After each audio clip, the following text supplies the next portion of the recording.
नमस्कार दोस्तों, स्वागत है आपका आज की ताज़ा फटाफट बड़ी खबरों में। इस वीडियो में हम आपको बताने वाले हैं आज 20 अगस्त 2020 की बड़ी खबरें और मुख्य समाचार। यहां हम आपको देश और दुनिया की उन तमाम छोटी बड़ी खबरों से रूबरू कराएंगे जिनका संबंध कहीं ना कहीं आपकी जिंदगी से भी है।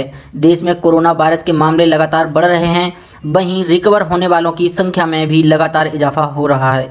राजधानी दिल्ली सहित उत्तर भारत के अधिकांश हिस्सों में तेज बारिश होने की वजह से लोगों को जल भराव के कारण कई तरह की परेशानियों का सामना करना पड़ रहा है। इस राज्य के लड़कियों के लिए खुशखबरी है, 12वीं क्लास में फर्स्ट आने पर मिलेगी स्कूटी। 13 लाख कर्मचारियों की बल्ले बल्ले, रेलवे दे रहा है तोहफा, पैन कार्ड को आधार से लिंक नहीं करना पड़ेगा महंगा। 31 मार्च के बाद निरस्त हो जाएंगे 18 करोड़ कार्ड। लड़कियों को 18 साल के बाद मिलेंगे 51,000 रुपये। पूरी खबर विस्तार से बताएंगे कैसे मिलेगा 18 साल की लड़कियों को 51,000 रुपये का लाभ। फिर बढ़े पेट्रोल के दाम, विस्तार से बताएंगे दिल्ली समेत 4 महानगरों में क्या है भाव। इसलिए दोस्तों इस वीडियो को पूरा आखिर तक देखें और दोस्तों इस वीडियो को लाइक और शेयर भी जरूर कर दें।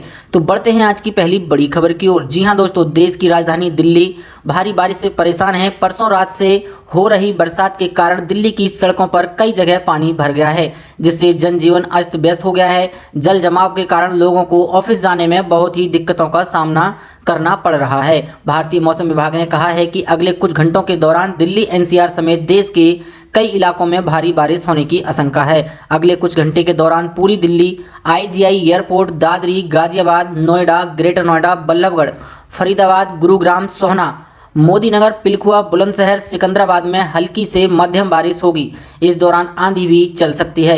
तो वहीं आज मेरठ, सियाना, पलवल, हापुड़, फारूकनगर, बहादुरगढ़, दादरी और बरसाना में भी भारी बारिश की आशंका जताई जा रही है। तो वहीं मौसम विभाग ने 20 तारीख को मेघालय, नागालैंड, मणिपुर, मिजोरम और त्रिपुरा में भी भारी बारिश की आशंका व्यक्त की है।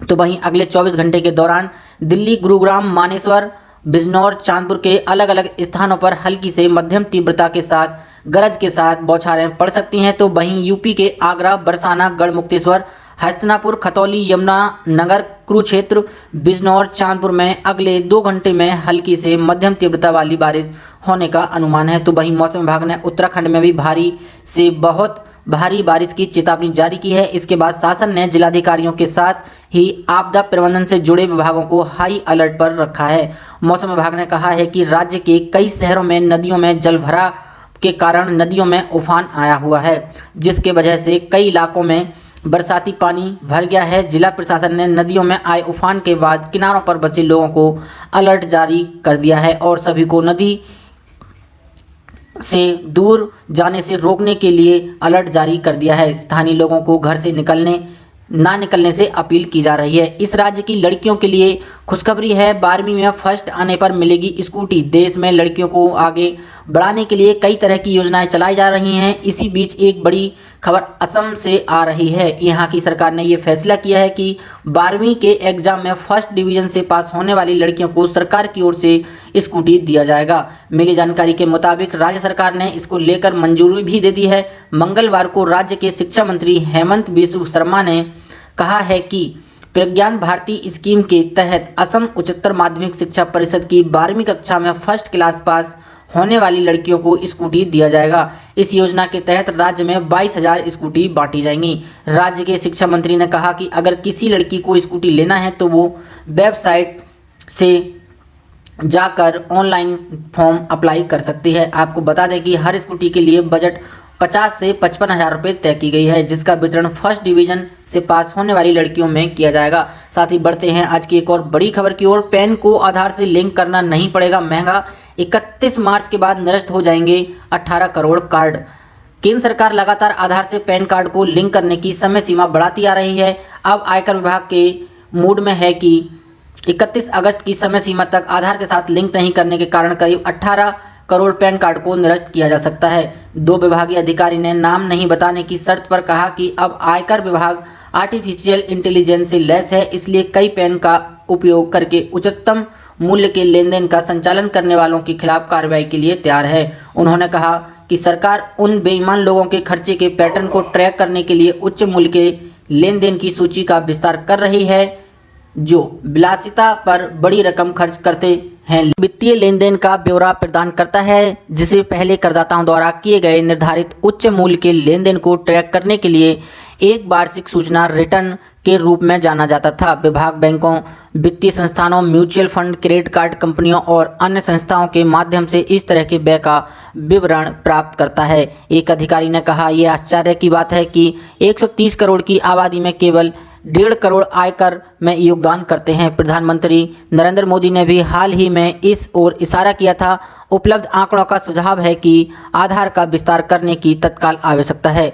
पीएम मोदी ने 13 अगस्त को करदाताओं के अधिकारों और कर्तव्यों के बारे में भारत के पहले चार्टर का अनावरण किया था और जनता से अपील की थी कि 130 करोड़ की जनसंख्या वाले देश में सिर्फ 1.5 करोड़ लोग आयकर देते हैं। साथ ही बढ़ते हैं आज की एक और बड़ी खबर की ओर। लड़कियों को 18 साल के बाद मिलेंगे 51,000 रुपये।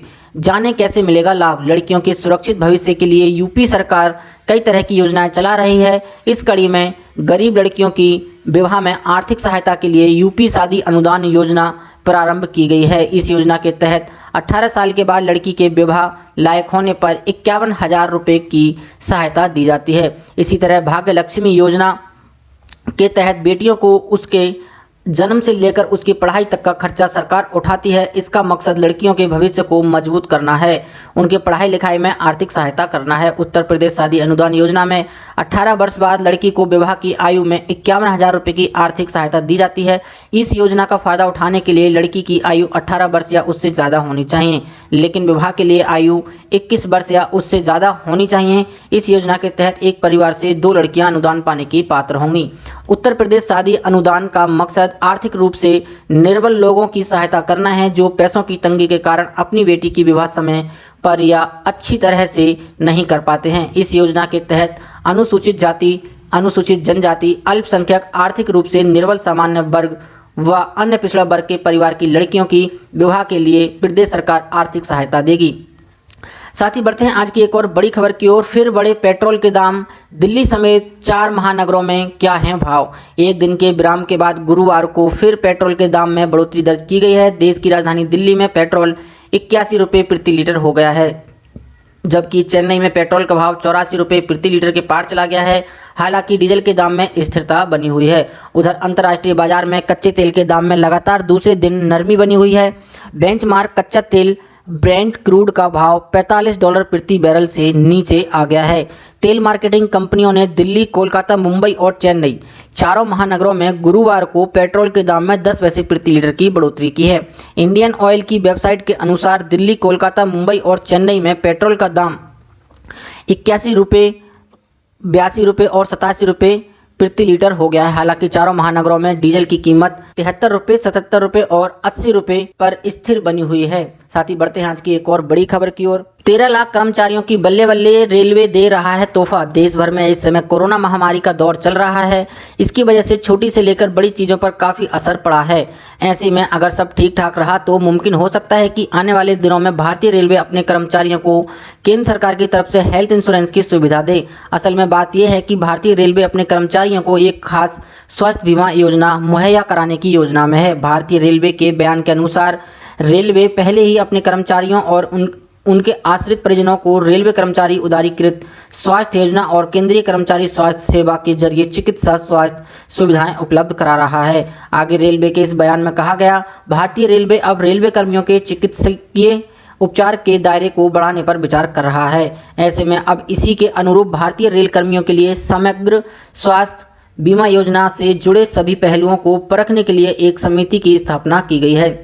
इस समिति का मुख्य उद्देश्य चिकित्सा, आकस्मिक परिस्थितियों आदि के दौरान वित्तीय जोखिमों से भारतीय रेलवे के कर्मचारियों को बीमा कवर उपलब्ध कराना है। साथ ही भारतीय रेलवे के बयान के अनुसार अपने सभी मंडलों और उत्पादन इकाइयों को महाप्रबंधक से इस प्रस्ताव पर उनके सुझाव और प्रतिक्रियाएं मांगी हैं। जानकारी के लिए आपको बता दें कि भारतीय रेलवे अगर कर्मचारियों की इस सुविधा के बारे में फैसला लेता है तो 13 लाख से ज़्यादा कर्मचारियों को फायदा मिलेगा, जो कि केंद्र सरकार द्वारा होगा। ऐसी बड़ी पंजाब में वीकेंड लॉकडाउन की घोषणा। कल शाम 7 बजे से सुबह 5 बजे तक रहेगा कर्फ्यू।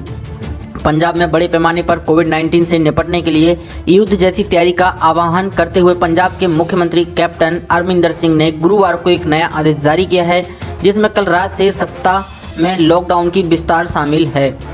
कल शाम 7 बजे से सुबह 5 बजे तक राज्य के सभी 167 शहरों में और कस्बों में कर्फ्यू लागू रहेगा। पंजाब में 30 अगस्त तक राज्य भर में होने वाली शादियों और अंतिम संस्कारों को छोड़कर सभी समारोह पर कुल प्रतिबंध का आदेश दिया गया है। राज्य के कर्मचारी और निजी कार्यालय इस महीने के अंत तक 50% क्षमता के साथ ही लोग काम करेंगे। अमृतसर, लुधियाना, जालंधर, पटियाला और एसएस नगर, मोहाली के 5 सबसे अधिक प्रभावित जिलों में वाहनों की क्षमता पर प्रतिबंध से लगाया गया है। इन राज्यों में बसों और अन्य सार्वजनिक परिवहन के साथ 50% क्षमता के साथ संचालन की अनुमति है। निजी वाहनों में 3 लोग से अधिक सफर नहीं कर सकते हैं। मुख्यमंत्री ने इन 5 जिलों में डीसी को निर्देश दिया है कि वह भीड़ भाड़ वाले इलाकों में गैर जरूरत वाली दुकानों को 50% खोलने की ही अनुमति दी जाए। साथ ही बढ़ते हैं आज की एक और बड़ी खबर की ओर। 3596 रुपये सस्ता हुआ सोना, चांदी की चमक पड़ी फीकी, 8565 रुपये की गिरावट। जानिए गोल्ड और सिल्वर के ताजा अपडेट। सोने की कीमत में एक बार फिर से गिरावट आई है। गुरुवार को सोना एक बार फिर से लुढ़क गया है। लगातार दूसरे दिन सोने की कीमत में भारी गिरावट आई है। सोने के साथ साथ चांदी की कीमत भी नीचे लुढ़क गई है। बुधवार के मुकाबले आज चांदी 624 रुपये सस्ती हो गई है। पिछले 2 दिनों से चांदी की कीमत में बड़ी गिरावट आई है। चांदी आज गिरकर 66,448 रुपये प्रति किलोग्राम पर पहुंच गया है। देश में सर्राफा बाजार में गुरुवार को सोना और चांदी दोनों के हाजिर भाव में गिरावट आई। 24 कैरेट सोने की कीमत गिरकर जहां 52,528 रुपये प्रति 10 ग्राम पर पहुंच गया, तो वहीं चांदी का हाजिर भाव 66,448 रुपये पर पहुंच गया है। जी हां दोस्तों, सोने की कीमत में एक बार फिर से गिरावट दर्ज की गई है। सोना गुरुवार को और सस्ता हो गया। सोने की कीमत में आज बड़ी गिरावट आई। India bullion and jewellers association की वेबसाइट पर जारी की गई सोने चांदी और औसत रेट पर एक नज़र डालें तो 20 अगस्त 2020 को 24 कैरेट सोने की कीमत 866 रुपये गिरकर 52,528 रुपये प्रति 10 ग्राम पर पहुंच गई। वहीं 23 कैरेट सोने की कीमत 52,318 रुपये प्रति 10 ग्राम पर पहुंच गई है। वहीं 22 कैरेट वाले सोने की कीमत 48,116 रुपये प्रति 10 ग्राम पर पहुंच गया। तो वहीं 18 कैरेट वाले सोने की कीमत गिरकर 39,396 रुपये प्रति 10 ग्राम हो गई है। जी हाँ, गुरुवार को चांदी की कीमत 624 रुपये गिरकर 66,448 रुपये प्रति किलोग्राम पर पहुंच गया। बुधवार को चांदी की कीमत में 2926 रुपये की गिरावट आई थी। चांदी की बात करें तो 7 अगस्त से लेकर 20 अगस्त के बीच चांदी की कीमत 8565 रुपये प्रति किलोग्राम नीचे लुढ़क गया है। 7 अगस्त को चांदी की कीमत 75,013 रुपये प्रति किलोग्राम पर बंद हुई थी, तो वहीं 20 अगस्त को इसकी कीमत 66,448 पर खुली। वहीं सोने की कीमत में इस दौरान 3596 रुपये प्रति 10 ग्राम की गिरावट दर्ज की गई। 7 अगस्त को सोना 56,126 रुपये पर बंद हुआ था। वहीं 20 अगस्त को सोने की कीमत 3596 रुपये तक नीचे लुढ़क गई है। साथ ही बढ़ते हैं आज की एक और बड़ी खबर की ओर। मौसम विभाग ने जारी किया है हाई अलर्ट। छत्तीसगढ़ के आधा दर्जन से अधिक जिलों में हो सकती है जोरदार बारिश। छत्तीसगढ़ के कुछ जिलों में अगले 48 घंटे में भारी से अति भारी बारिश हो सकती है। इस दौरान गरज चमक के साथ आकाशीय बिजली गिरने की घटनाएं भी देखने को मिल सकती हैं। दरअसल रायपुर मौसम केंद्र की ओर से प्रदेश के कुछ जिलों के लिए अगले 48 घंटों के लिए भारी से अति भारी बारिश का रेड अलर्ट जारी किया गया है। इसके मुताबिक गुरुवार सुबह 8:30 बजे तक के लिए बस्तर, दंतेवाड़ा, सुकमा व बीजापुर जिले के लिए रेड अलर्ट जारी किया गया है। अलर्ट के मुताबिक बस्तर, दंतेवाड़ा, सुकमा और बीजापुर में 1-2 स्थानों पर गरज चमक के साथ आकाशीय बिजली गिरने तथा भारी से अति भारी बारिश होने का आशंका है। वहीं शुक्रवार 8:30 बजे तक कोरब, जांजगीर, रायगढ़, दंतेवाड़ा, सुकमा और बीजापुर जिले के 2 स्थानों पर गरज चमक के साथ आकाशीय बिजली गिरने तथा भारी से अति भारी बारिश होने की आशंका जताई जा रही है। साथ ही बढ़ते हैं आज की एक और बड़ी खबर की ओर। स्कूली छात्रों के लिए शिक्षा मंत्रालय ने जारी किया शिक्षा संवर्धन दिशा निर्देश। छात्रों के शिक्षा संवर्धन को लेकर केंद्रीय शिक्षा मंत्रालय ने जरूरी दिशा निर्देश जारी किए हैं, जिसमें सामुदायिक केंद्रों में हेल्पलाइन सेवा स्थापित करने जैसे उपाय भी शामिल किए गए हैं। ये दिशा निर्देश राष्ट्रीय शैक्षिक अनुसंधान और प्रशिक्षण परिषद ने तैयार किए हैं, जिन्हें शिक्षा मंत्री रमेश पोखरियाल निशंक ने जारी किया है। इनमें समुदाय के सदस्यों और पंचायती राज के सदस्यों की सहायता से सामुदायिक केंद्रों में हेल्पलाइन सेवा स्थापित करने की बात कही गई है, जिससे इस प्रणाली की जानकारी छात्रों के अभिभावकों तक पहुंचाई गई है, ताकि वह भी अपने बच्चों की नई चीज़ें सीखने में मदद कर सके। शिक्षा मंत्री ने कहा है कि इन दिशा निर्देशों से उन बच्चों को मदद मिलेगी जिनके पास अपने शिक्षकों के साथ साथ घरों पर सीखने के अवसरों हेतु डिजिटल संसाधन नहीं है। इसके साथ ही इससे उन बच्चों को भी सीखने में मदद मिल सकेगी जो अपने घर पर ही रेडियो, टेलीविज़न या फिर स्मार्टफोन की मदद से सीख रहे हैं। उन्होंने आगे बताया कि शिक्षा संवर्धन को लेकर जारी किए गए दिशा निर्देश और मॉडल 3 तरह की स्थितियों के लिए साझा किए गए हैं। इनमें पहली स्थिति वो है जिसमें छात्रों के पास कोई डिजिटल संसाधन मौजूद नहीं है। दूसरी स्थिति वो है जिसमें छात्रों के पास सीमित डिजिटल संसाधन है। वहीं तीसरी स्थिति वो है जिसमें छात्रों के पास ऑनलाइन शिक्षा ग्रहण करने के लिए डिजिटल संसाधन मौजूद हैं। इन दिशा निर्देशों को जारी करते हुए शिक्षा मंत्री रमेश पोखरियाल निशंक ने कहा है कि कोरोना वायरस महामारी के दौरान मंत्रालय के तहत आने वाले संस्थानों ने मिलकर काम किया है। बच्चों को डिजिटल माध्यमों की सहायता से घर ही शिक्षित करने का प्रयास किया जा रहा है। आपको बता दें कि NCERT ने शिक्षा मंत्रालय के कहने पर छात्रों की सीखने की क्षमता को विकसित करने के लिए कोरोना वायरस महामारी के वर्तमान स्थिति और इसके बाद की स्थिति को ध्यान में रखते हुए भी दिशा निर्देश तैयार किए हैं। साथ ही बढ़ते हैं आज की एक और बड़ी खबर की ओर। अब सरकारी नौकरियों के लिए देना होगा सिर्फ एक ही एग्जाम, साल में 2 बार CET कराएगी NRA। प्रधानमंत्री नरेंद्र मोदी की मौजूदगी में केंद्रीय कैबिनेट ने बुधवार को कई अहम निर्णय लिए।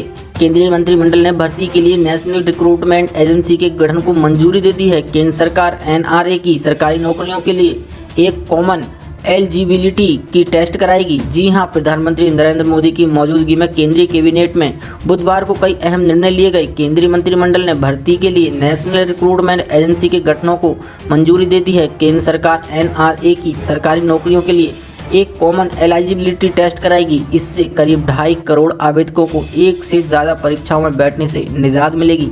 इसकी शुरुआत रेलवे, बैंकिंग और SSC की आरंभिक परीक्षाओं को मर्ज करने से होगी। आगे जाकर अन्य परीक्षाएं भी इसमें शामिल की जाएंगी। इस एजेंसी के गठन का ऐलान इस साल के बजट में भी किया जाएगा। इस सूचना एवं प्रसारण मंत्री प्रकाश जावड़ेकर ने कैबिनेट के फैसले की सूचना देते हुए बताया कि NRA साल में 2 बार कॉमन CET का आयोजन करेगी। अब से रेलवे भर्ती board, institute of banking personal selection तथा कर्मचारी चयन आयोग SSC द्वारा आयोजित की जाने वाली आरंभिक परीक्षाओं को जोड़ा जाएगा। इन परीक्षाओं में ग्रुप B और C के 1.25 लाख पदों के लिए करीब 2.5 करोड़ आवेदक बैठते हैं, लेकिन अभी उन्हें हर परीक्षा के लिए प्रारंभिक परीक्षा भी अलग अलग देनी पड़ती है। साथ ही बढ़ते हैं आज की एक और बड़ी खबर की ओर। महंगाई भत्ता को लेकर मिल सकती है ये खुशखबरी, जल्द बड़े फैसले की उम्मीद हो सकती है।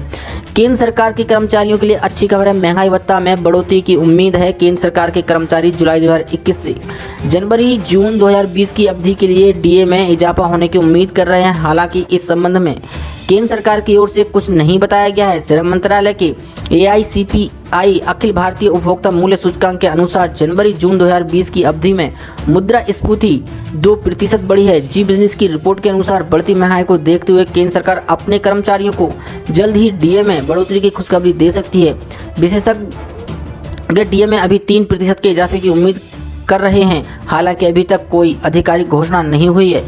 कोरोना काल में सरकारी कर्मचारियों को बड़ी खुशखबरी मिल सकती है। उल्लेखनीय है कि DA में बढ़ोतरी AICPI के आधार पर होती है। चूंकि जनवरी 2020 से जून 2020 के दौरान AICPI 330 से बढ़कर 332 हो गया है। ऐसे में कर्मचारियों को महंगाई से राहत देने के लिए DA को 3% तक बढ़ाया जा सकता है।